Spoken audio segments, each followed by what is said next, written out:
But first, I'm delighted to be welcoming all the way from Melbourne, Australia, Ross Floate. Ross is a designer and a design strategist. He writes, he podcasts, and as I was mentioning to him yesterday, lives in Australia's most livable city, as mentioned by David Sim in his talk yesterday in Melbourne. Ross is also, I would say, a really sort of staunch design ethicist, and I'm really looking forward to Ross's talk. So without any further information from me, I'm going to hand over to Ross. Ross, welcome. Thank you very much. Can people see my screen? No, I think you're going to have to share again, Ross. Sorry. I will redo that. That's completely fine. Now you can look at the side of my head while I do this.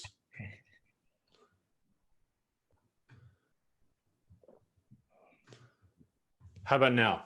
Awesome. Wonderful. Again, everybody, thank you so much for spending your time with me. It's very gratifying and it's very humbling that people are interested in what I have to say. My name's Ross Floate. I'm a design strategist, which effectively means that I'm a designer that really only has meetings rather than sits in front of a computer anymore. And I'm from Melbourne, Australia.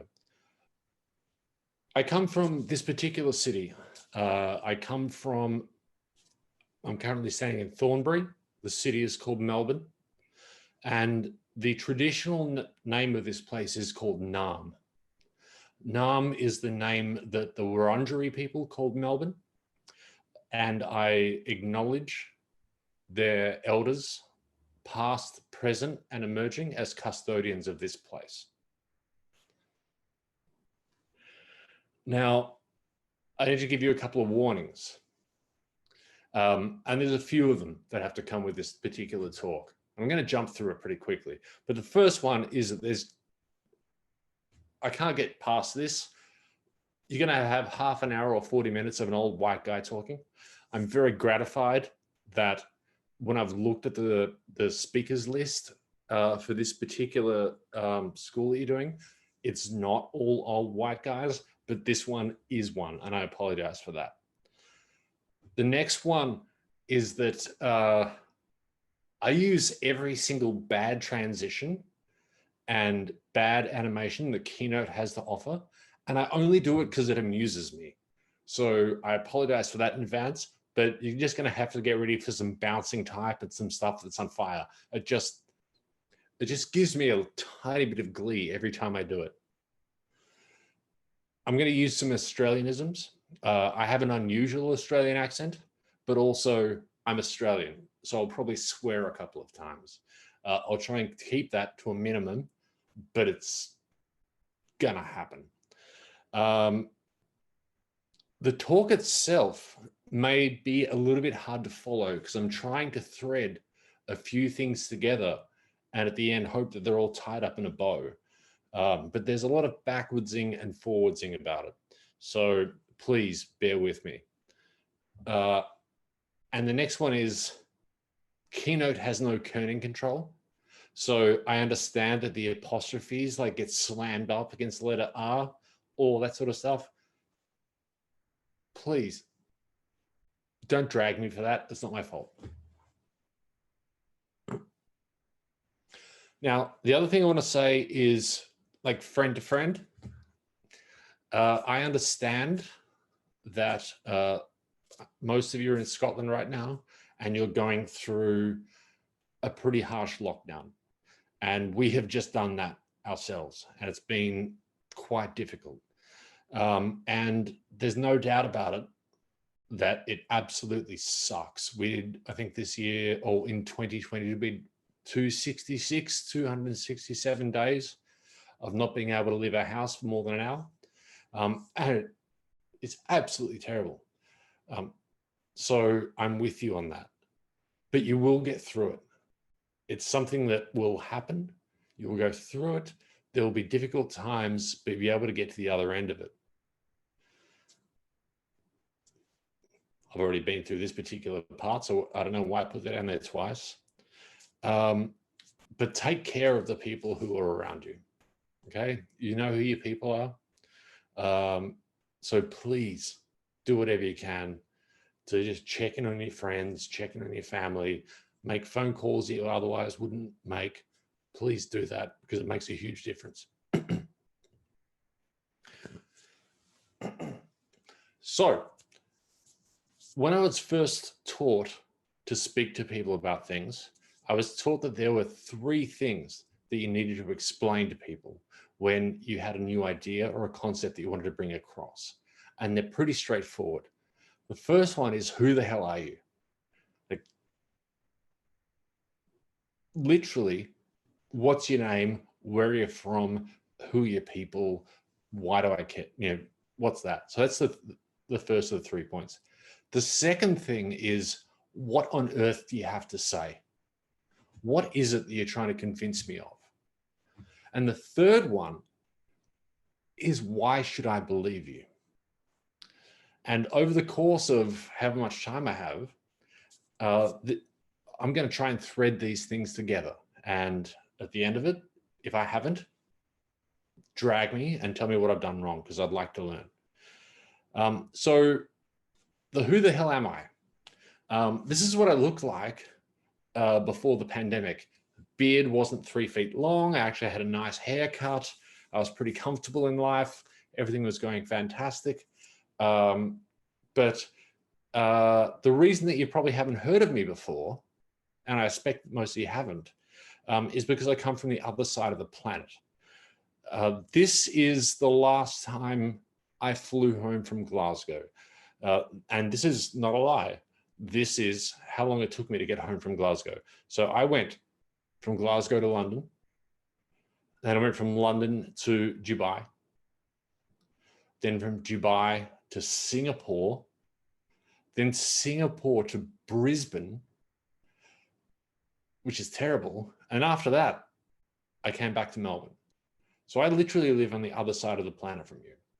And I'm not surprised if you've never heard of me before and you're wondering who on earth this person is. But what I have done, and this is kind of the third part of that 3-point statement, I've been writing since 1991. I've been designing since 1992.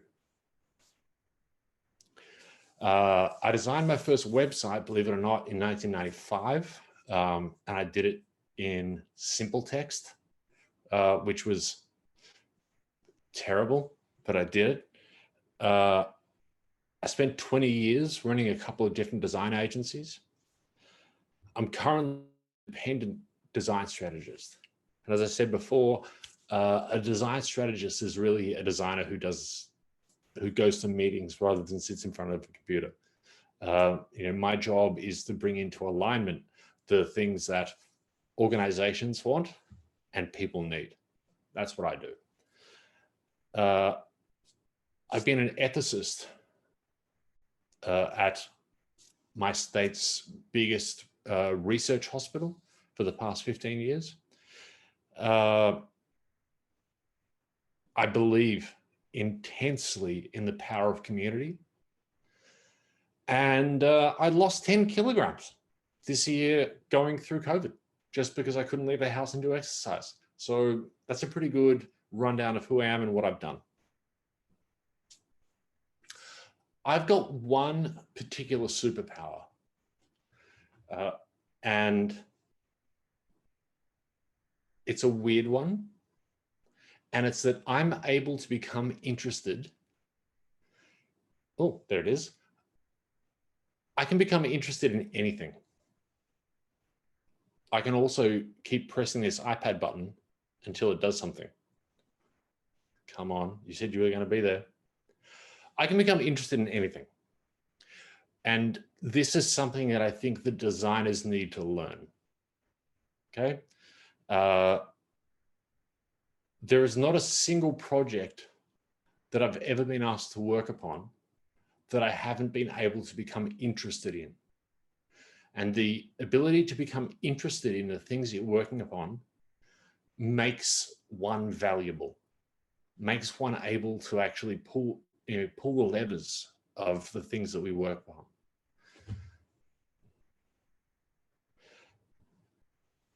When I first started doing design, this was the absolute apex of design software. This is Aldus PageMaker 2.0.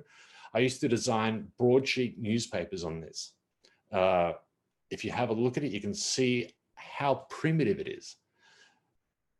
We quite literally would design broadsheet newspapers the size of the old school Times on something like this. There's one of those transitions. And then that got kicked off by Quark Express or Quark Express, depending on whether you're American or not. And I lived in this for about 11 years, including when it became Quark Media and we started making DVDs and interactives on it. One of the great things about it, and this is a little sidetrack, I hope you'll enjoy this. There was a keyboard command that you could use that if you were really angry with something that you'd done and you wanted it deleted, you could, please work for me, little guy. You're not going to work, are you? No, he's not going to. Here he comes.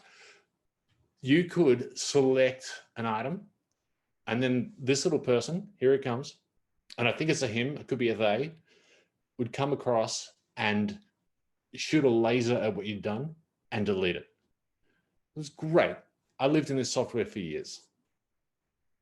First computer I ever worked on was Mac Color Classic, which had a 512 by 342 screen.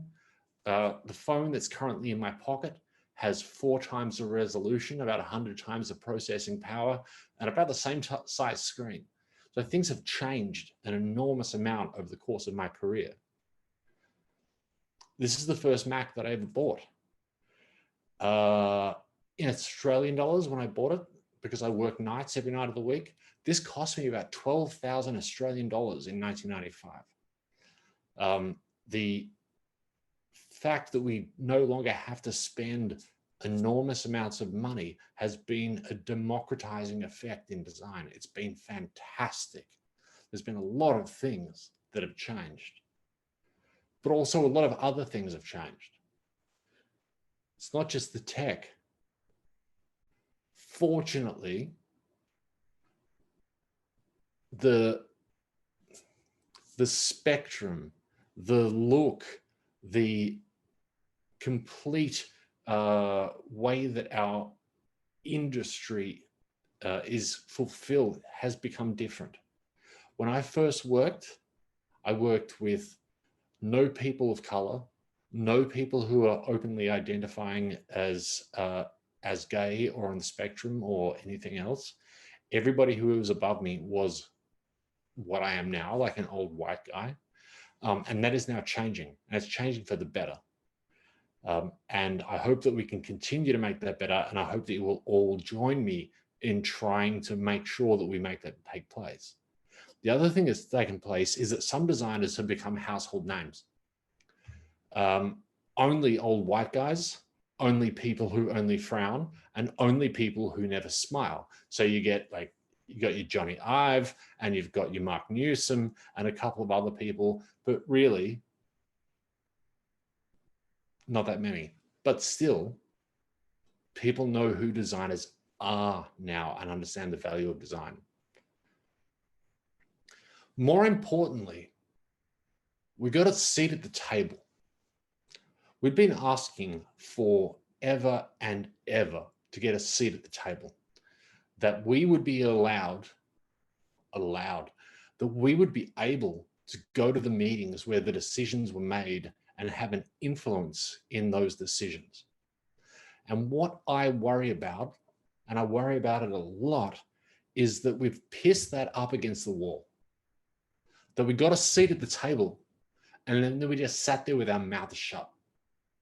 And that is, to me, one of the biggest things that I think we need to change. Now, there's a number of ways that we can change that. I'm going to talk about one of them. There is another one as well. So confession time. I don't have a design degree. I am one of those terrible people who in the 1990s was able to become a designer simply through having access to hardware and borrowed software. I don't think that that's a career path that should be available that much anymore. I think we should have accreditation, but I'm one of them. I didn't go to somewhere as beautiful as the GSA.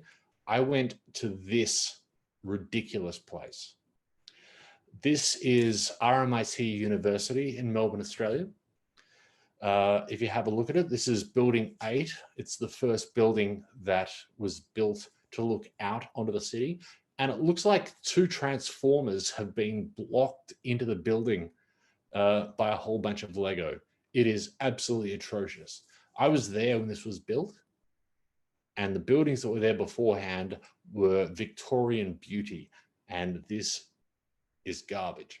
So I have a journalism degree, not a design degree. I'm self-taught. I'm sorry.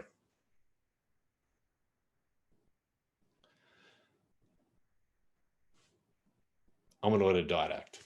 It sounds a lot better than saying I'm self-taught. Now, the 2 things that I really care about, the first one is ethics.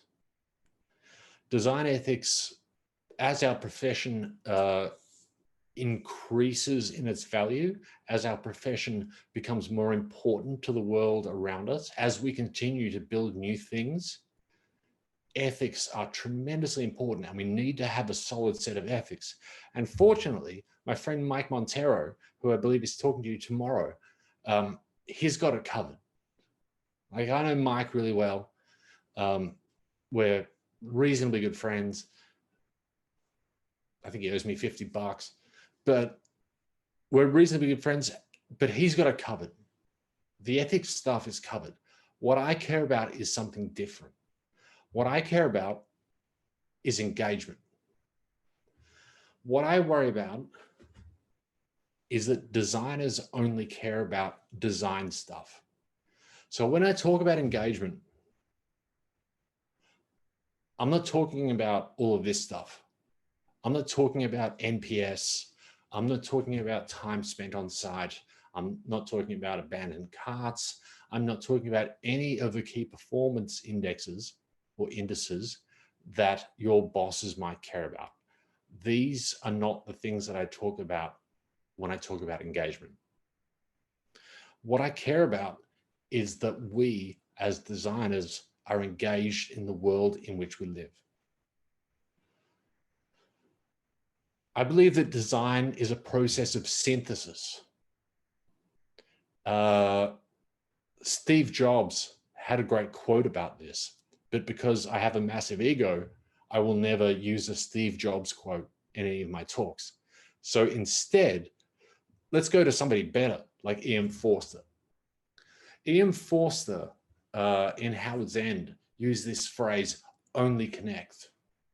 The idea is that, you know, the beast and the bishop are only useful when they are together, that there are things that are disconnected that together become something that is useful. This is the thing that I care about.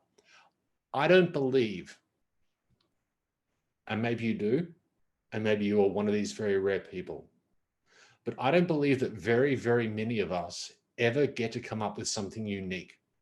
What we get to do is have a look at one thing and then another thing, and then work out how they might work together, bring them together and bring out something out of the middle, which is much more useful than either of those 2 things ever were. I think that is learn at university or college or wherever. The craft skills are incredibly important. My craft skills, quite honestly, are terrible. Look at me. I'm wearing a pink jacket and a black tie. Obviously, my color theory is garbage. But the craft skills aren't all where it's at. It's about intent. It's about what we build. It's about what we're going to do. So connecting things is incredibly important. So I'd like to give you what I think are some of my tips about how to do this, because I've been able to do some pretty interesting things over the course of the past 20 something years, and especially over the course of COVID. The first one, and you'd be happy to know now, all the transitions just go to pretty standard right now. The first thing is that you need to talk to people. And I don't mean email. I don't mean Slack. I don't mean anything else. To engage with people, you need to talk. One of the things that I learned in my journalism degree, they beat it into us, not beat physically, apart from one lecturer, but they beat it into us that even a phone call wasn't as good as a meeting. And the idea was that the phone call cannot capture the sound of a beating heart. Talk to people. Get out amongst the people that you work with. Don't just email people. Don't just jump on Slack. Don't just send people messages on WhatsApp. Speak to people, because you can start to listen to people's moods. You can start to engage with people. And this is, again, to me, fundamentally important. But the next thing is that talking isn't talking. Talking is listening. When I talk to somebody who's a mate at the pub, and we're all sitting around, a pint each, then we're all just drinking our pints and waiting for our opportunity to talk. But when you're doing this type of stuff as a designer, what you're doing is you're trying to draw people out and trying to find out more information. And so you're not waiting for your chance to speak. You're waiting to hear something and then ask more. You want to be engaged. You want to find out what's going on in their part of the business, what's going on in their sphere of the community, what is happening in the part of the world in which they work. So you want to talk, but you also want to listen. The next one is, and also I really love really crappy stock photos, so sue me. Once you can, go and get coffee. Get a coffee with somebody when you don't need something from somebody else. Literally go out and build a network of people with whom you can converse, with whom you can learn different things from outside of our industry. Because I can tell you the things that designers like, right? It's a pretty small list. Designers like design, being left alone, writing fixies, drinking coffee, writing about drinking coffee, and podcasting about drinking coffee. That's what we love. I can say that because I'm one of them. The things that we don't like is time, not enough of it.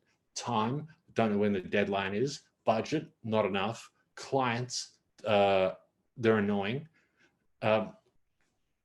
We need to build up our networks and we need to engage. I'd also like to encourage you to keep a journal. And this might seem like something that's, oh, there's my dog barking. This might seem like something that's really silly. But keep a journal. From day to day, at the end of every day, give yourself just 5 minutes to write down what happened today. And it doesn't have to be around work. It can be around anything. But note down the things that made a difference, that changed, the patterns that you noticed that were similar, or the patterns that you noticed that changed today. And the reason that I say to do it in a journal is not so you'll remember it in the future. I think, is it Field Notes? They had this saying that I'm not writing it down so I remember it tomorrow. I'm writing it down so I remember it today. The idea of kinesthetic memory, doing something helps you remember something. Have I just missed something? Nope. Okay, I'll keep going. We're okay, Ross. So I encourage you to keep a journal. I encourage you to, you you can have, you know, the really expensive design notebooks, and they're gorgeous, and, you know, I will never say anything bad about it if you do it. But, you know, I have these completely cheap and absolutely shitty A4 notebooks that cost me, I think, $3 from the local office supplies. But it's the act of keeping a journal, the act of taking notes is tremendously important. It helps you remain engaged.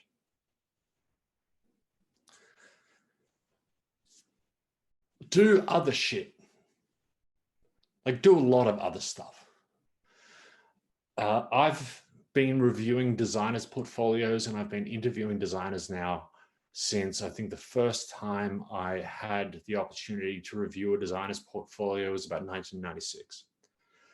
And the thing that always surprises me and disappoints me is how little designers, and obviously this is probably not you because you're all here and you're spending your time doing continuing professional development, but how much designers don't really care about other stuff. How much they're not involved in the rest of their community, how much they don't care about music, how much they don't care about social work, how much they don't care about a whole range of stuff. And that's a real shame, because by doing other stuff, we learn about other people. And it's only through learning about other people that we can start to even get a handle upon the things that we're meant to be building. As I said at the start of this, I'm a 48-year-old middle-class white guy. The people that I naturally hang around with are 48-year-old middle-class white guys. We get it the easiest of any people in the world. We really do. We are playing the game on the easiest level. We need to branch out. One of the things that I did was as simple as changing the bar from the bar that I used to drink at, where all my middle-class white guy mates drank, to a different bar, to where people in social housing drank. And then I met a whole bunch of different people and started to learn about a community that I didn't understand. And that helped me in the work that I've been able to do since. And it gave me connections to be able to talk to people since that particular point. I want to teach you about the 5 whys. You may already know about this. And because I'm looking at the camera and not down there, I can't tell if anybody knows what I'm talking about. But the 5 whys is, management speak thing that came from Toyota, I think in 1968.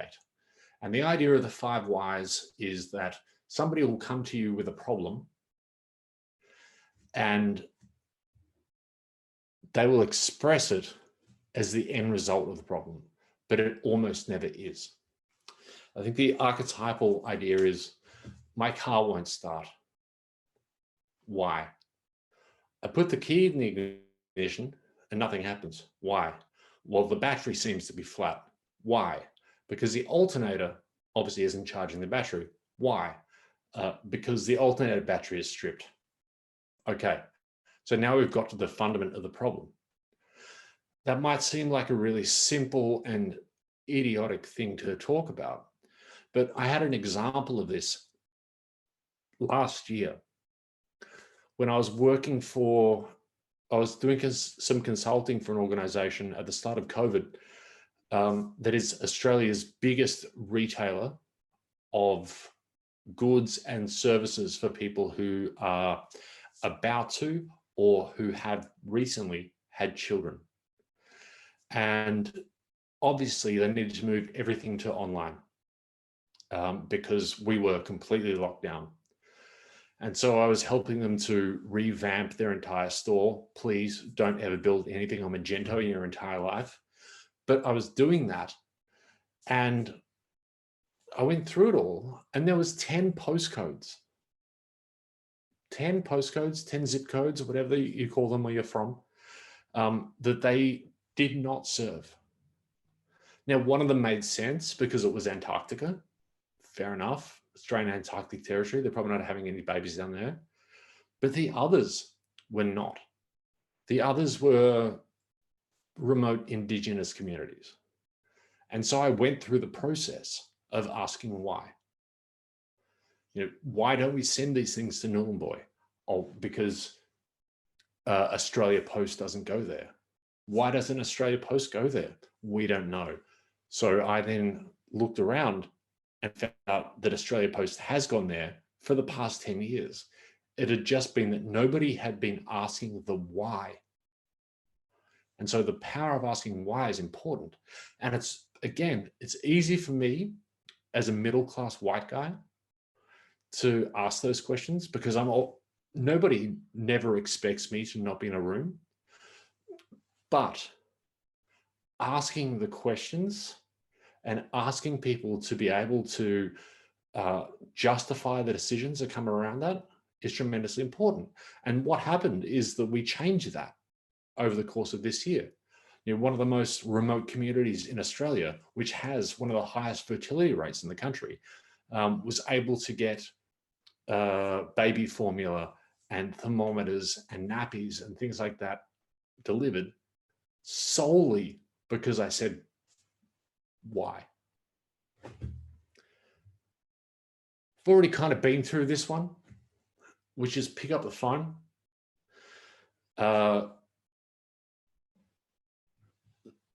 There is an enormous amount of power in interpersonal human relations. And if they're only intermediated by text, they go badly. If the only way that somebody knows you is through email or from the other end of a Slack message or WhatsApp or something like that, you're not actually a person to them. You may as well be a bot. So pick up the phone and call people when you don't need something from them. And when you pick up the phone, like even if somebody, and I do this a lot, if somebody sends me a red hot email, you get those ones that you look at them and you're like, oh, this stings. I normally type out a really red hot response and then I delete it. And then I take a deep breath, I have a cup of coffee and I call them back. And that thing of calling somebody back, of engaging with somebody on a human level, changes the dynamic in a way that you would not believe. Now, I know that this is something that people of my age, this is a Gen X thing where you're used to speaking to somebody on the phone. I know that this is a thing that some people are not comfortable with. People who are introverts are not comfortable with, but it really can be a circuit breaker to a whole bunch of things. And it lets people know that you care about them. You care about what their particular problems are more than just having them be a fucking JIRA ticket, which is where we currently are.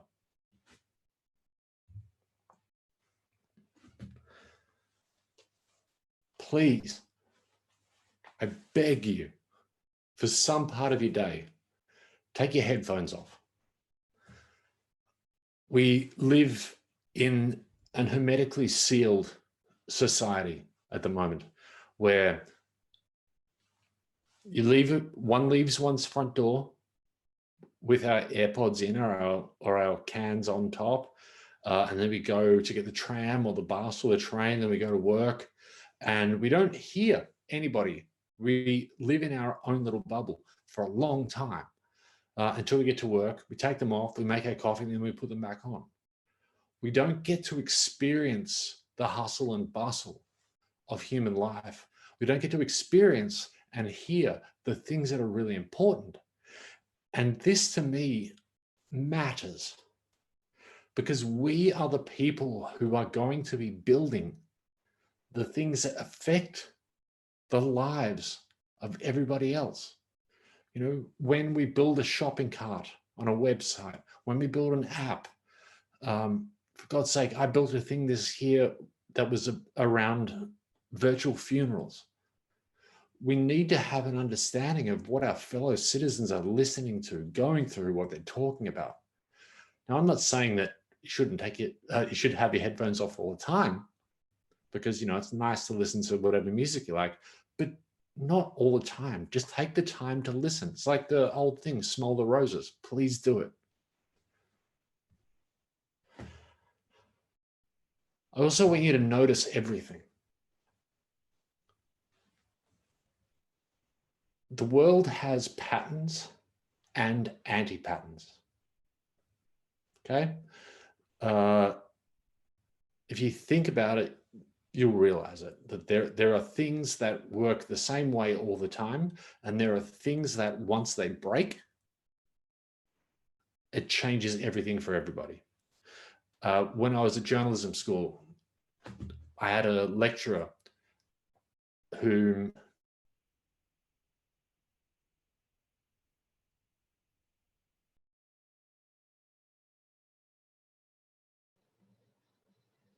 Hello.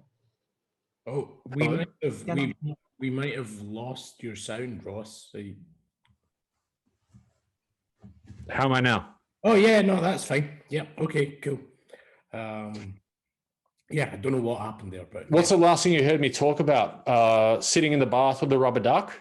it was you were just about to talk about your lecturer. Oh, I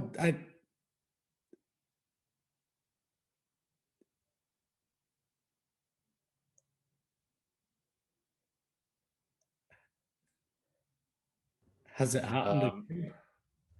still happening? Yeah, it seems How to about be. how about now? Yeah, that sounds good. Oh, I'll just hold this microphone up to my face like an idiot for the next little while. So he had a thing that he did, which was he walked to work every single day, and he would take a different path, which is a useful thing to do, you know. And he noticed on his walks to work that different windows were broken in different shops on Monday mornings. You know, this particular butcher's window would be broken on a Monday, and then the following Monday, a particular greengrocer's window would be broken. And he noticed a pattern between that, and he noticed that what it ended up being was an intergroup war between different people who had come from overseas. Pattern recognition makes a world of difference. Noticing stuff, like literally just paying attention to stuff, walking, looking around, not wearing headphones, makes a world of difference. Am I still audible?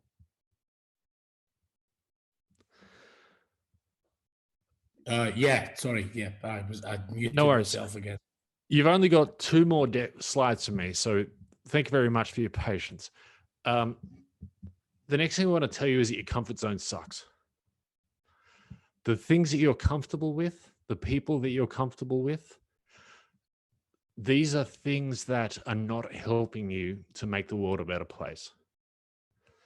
Getting out, getting around, changing the things that you do, changing the things that the people with whom you speak, these are the things that make a difference. The work that I've done and the work that I'm most proud of is the work that has affected people like myself the least. And it's because of knowing other people. An example is I redesigned the system for paying parking, speeding, and red light fines in my state. And when I was going through that system, the developers told me that it would be very simple, that if you got a parking fine and put in the number for your parking fine, that they could show any other fine available to that vehicle. That, you know, if this car had a parking fine, we can show you where it got a red light ticket or where it got a speeding fine. And everyone was like, yeah, that seems like a really good idea. That seems fine. I was like, no, that's a terrible idea. You know, what happens the day that somebody gets a parking ticket out the front of a family planning clinic and their spouse finds out about it? And they said, well, what's that? That's a 1 in 1,000 chance. I was like, fantastic. We live in a state of 7 million people. So are we prepared to kill 7,000 people because of that? Knowing people who have experiences different to yours, thinking about people who have experiences that are different to yours, and this is not an abrogation of research because you should do research, but broadening yourself, engaging with your community is fundamentally important to being good at what we do, to putting good work into the world. So I'm nearly done. Thank you for putting up with me. I believe that design is synthesis. I believe that the craft skills and the skills that you are learning and have learned and will continue to learn are fundamentally important. They do good work. And what we do is a synthetic process. We bring different things together. And the only way to do that is to be aware of the things that we're trying to bring together. And we need to know more. We need to be more well-rounded people. So that's me. Oh, I've got another slide. Please be interested in everything. Thank you very much. I appreciate you giving me your time and attention. It's very nice of you. Thanks so much, Ross. That was really great. Yeah, really informative, really entertaining. I was looking through the faces and cameras, and a lot of smiling and during your talk. That was always good to see. We have some time for some questions, and I think that we can do what we've been doing, and if people have something that they'd like to ask, then they can use the raise hand function. So yeah, feel free to use that. But and some of the applause emojis are coming through. Thanks very much, Ross. Questions, and of course, any of our non-student guests can also ask questions too. And by the way, I really do appreciate you giving me your time. It's quite an honor. No, not at all. I think we definitely appreciate that you're doing it, and that you're doing it on what is a Wednesday evening where you are in the world. Okay, got a question from Federica. Feds, do you wanna? Yeah, hi. First of all, thank you for explaining to us all these things and for your talk. It was really inspiring. I have kind of two questions. First of all, I would like to ask you, what do you think that are the skills or capabilities that you need as a strategic designer? And then how important for also for a strategic designer, or for when you go and find yourself in a project that you have never done and you know nothing about the topic, how much is important to be open-minded and, as you said, be interested in everything basically, and have a basic knowledge of whatever. So can I may I answer the second part, if that's okay? Mm-hmm. So one of the things that I do whenever I am asked to look at working with a new organization is I immerse myself in whatever that industry or sector or whatever it is. And it's not that hard, right?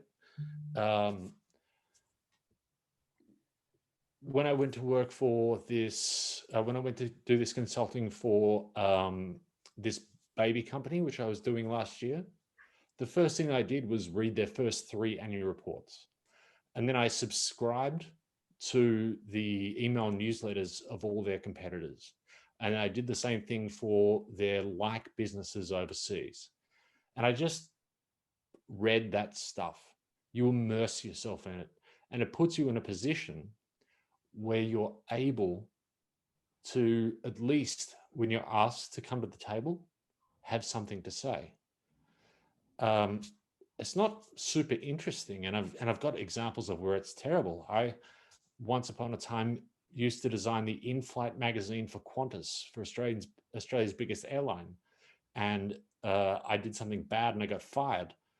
Then I had to go and work for the Institute of Chartered Accountants. And I had to do a magazine for accountants. Now, if you look at me, nothing about me says accountant.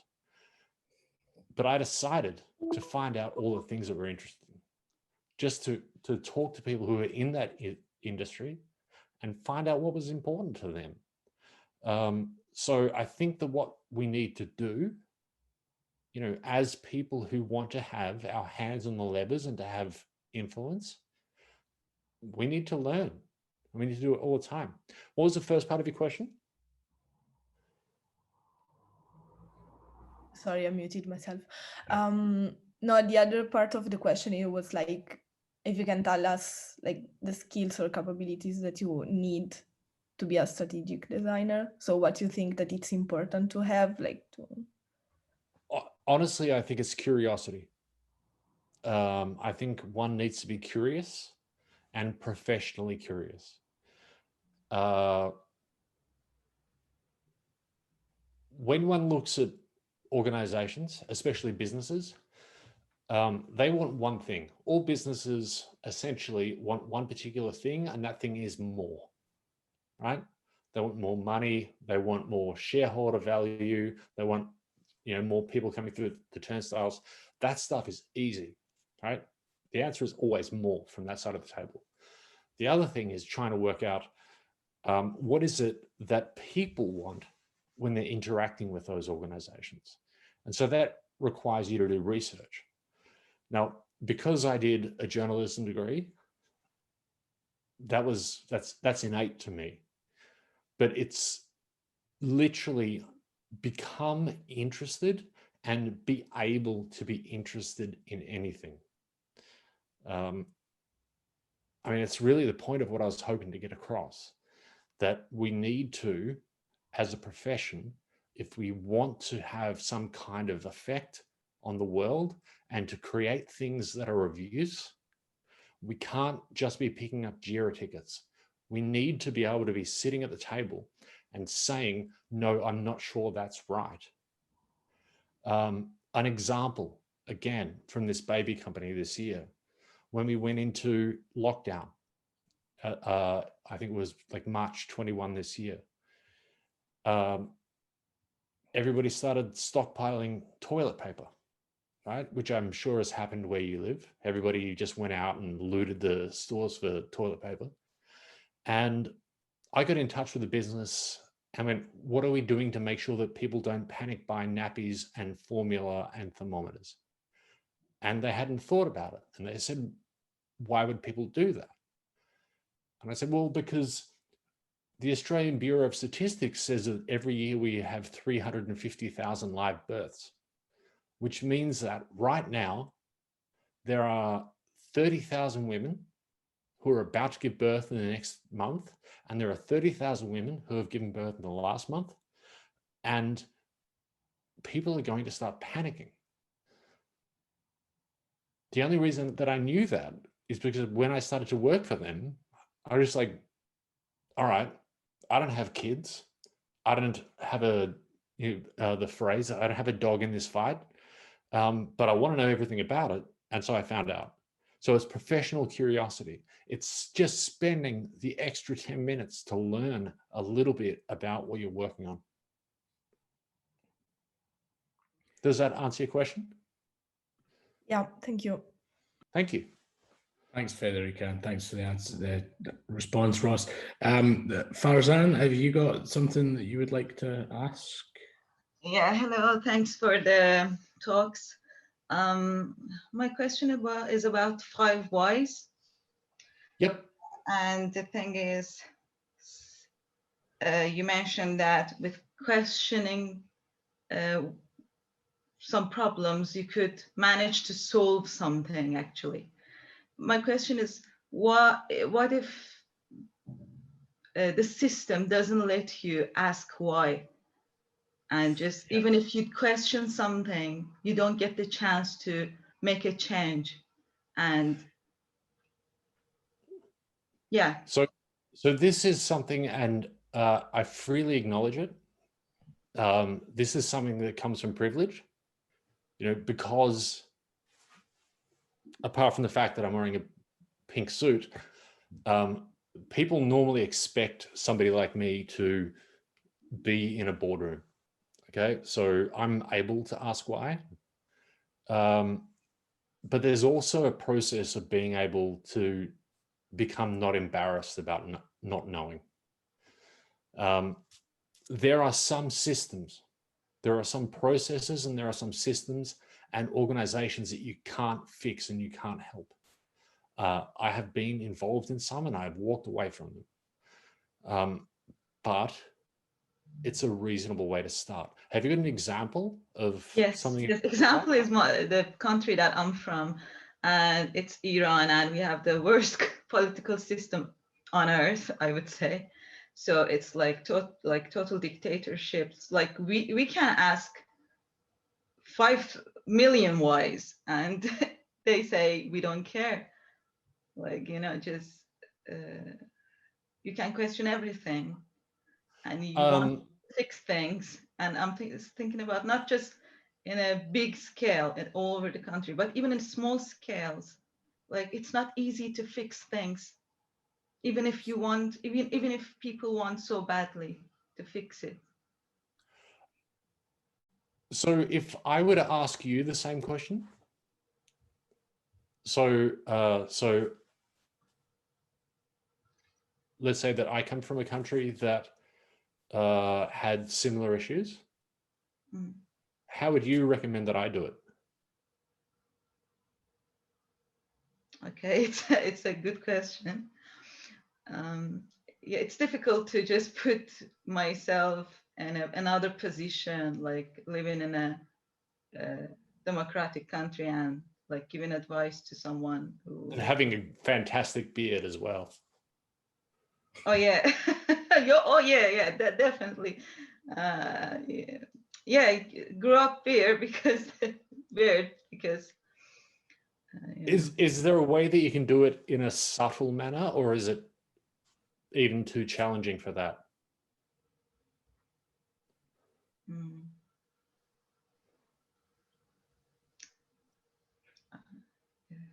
It's difficult to say. Yeah. Do you want to email me? If I wanted to recommend something or suggest something, if I was in another position, I would say just try everything.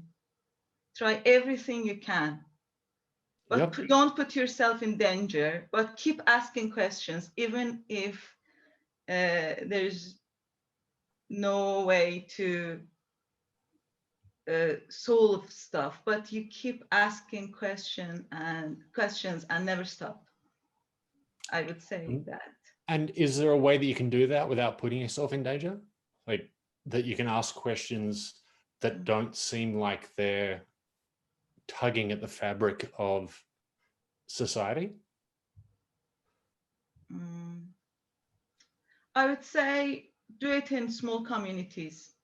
Don't like yell it out. Don't like go in the middle of a busy street and shout it. Like talk it with your neighbors. Talk it through like with your family members, relatives. Make change from your own community. Ask questions there instead of like writing somewhere that like they can notice and put that questioning put you in danger. Yeah. If you'd like to email me later and we can talk this through, I would love that. My email is my first name at my last name.com.au. It's pretty easy to remember. So I'd be happy to continue this with you. Okay, thanks. But it was interesting the way you answered my question with questions. Like, Well, I don't know the answer. I grew up privileged in a privileged country, so my responses come from that position, and my positions come from there. So hearing from you and realizing that that is a thing that people need to deal with, you've already changed my worldview about a number of things. So I appreciate it. Thanks. Thanks very much. Thank you, Farzan, and thanks for thanks for responding. It is a very tricky thing, but appreciate. Thanks, Farzan. My internet connection is unstable, it says, but if you can still hear me. There was a couple of things that we were talking, there's some questions in the chat, Ross, and we'll maybe make this just the sort of last thing, and then we can have a sort of coffee break, one of those famous designer coffee breaks that you spoke about. It's going to be pour over. Yeah, but we were talking a bit yesterday after some of the presentations yesterday, and some people have asked questions around how, at the end of a project, or if there is an end, because these days things seem to be in beta, but the implementation of that sort of concept or idea or whatever it might be, and how you ensure that the changes that are made remain sort of embedded after your involvement. Yeah, so that's a very difficult one. If you work in an organization, you can embed the processes as you go. So I've worked in agency life for the vast majority of my career. So I go from company to company to project, and I'll deliver something, and by the time it's launched, I'm 6 months down another project. But the people who I've seen who are very good at this are very good product managers and very good project managers who start to build in systems for checking things and for checking things against. What I try and do, and this might seem like a really simple thing for anybody who knows Agile, but when I first start working on a project, I always say that I'm not building it for anybody in the room. And I'll go out and do research, and I'll build a set of user personas, and then I'll work with the organization, and we'll rank the importance of those user personas. And then every single time that something comes along, we work out how important it is to our most important user personas. The baby company is the one that I keep coming back to because it's the biggest one that I worked on recently. But we know that 65 or 70% of all the people who shop at that business are women who are having their first child who live in a city away from their parents. So the decision-making process is, does this work for this person? If it does, then that's important. If it doesn't, then why are we touching it in the first place? It's somebody's vanity project.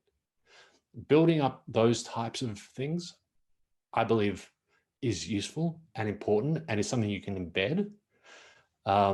Apart from that, I don't know. That's all I can give you. Awesome. Okay, that's great. Thanks, Ross. Okay. Vinishri, do you want to ask that question that you just posted in the chat, or do you want me to read it out? Maybe you can read it out. Okay. So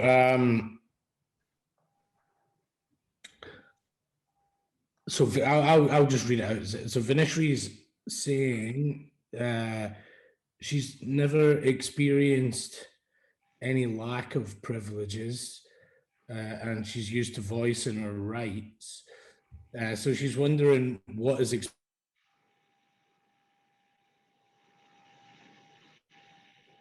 I miss all of that. Oh, sorry. Vinishri has never experienced any lack of privileges and is used to voicing her, her rights. So she is wondering what is expected of a non-white, and maybe is that supposed to be a non-white, non-male? Yeah. Yeah. So yeah. What's expected? I mean, what's expected is that you will. What's expected is that you will sit down and shut up. Is what's expected, and that is exactly what you shouldn't do. As I said, I've never been to a meeting where people didn't look at me in the room and think that I should be there, and that has been professionally useful for me. It hasn't been useful for those businesses to have not had more diverse voices in there.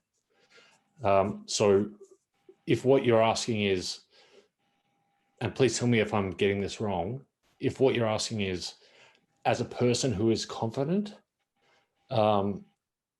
is not necessarily like a cis-het white person, what's expected from you?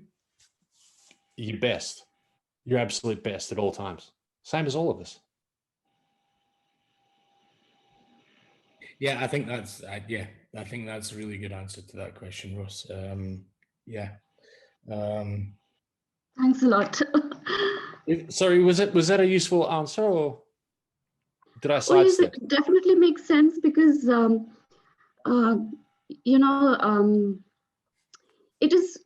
it is so good to hear, when you kept saying that I'm a white, 48-year-old white man with a beard. And so the way you've understood how you need to, or how one should interact with the society, it is also important because there's a lot of talk about,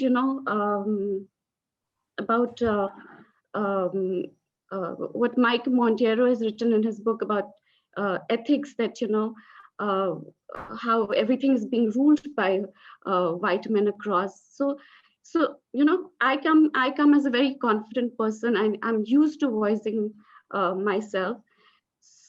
So I've never faced this, and I've always been heard. So so that's what is my concern, that I hope I'm doing everything right. Well, are you being effective? Like, is what you're saying getting across? No, I've never felt that till now, definitely. Okay, so it sounds like you're doing well, probably better than me. I guess so. Yes. Thank you so much. Thank you. Thanks, Ross, and thanks, Vinishri. Okay, it's about 20 to 10 GMT. I don't know why I keep saying the time, because there must be everyone's in different places. So should we have a 20-minute break, have a stretch of our legs, and replenish our coffee and tea mugs? And when we come back, we will hear from Stina. Does that sound okay?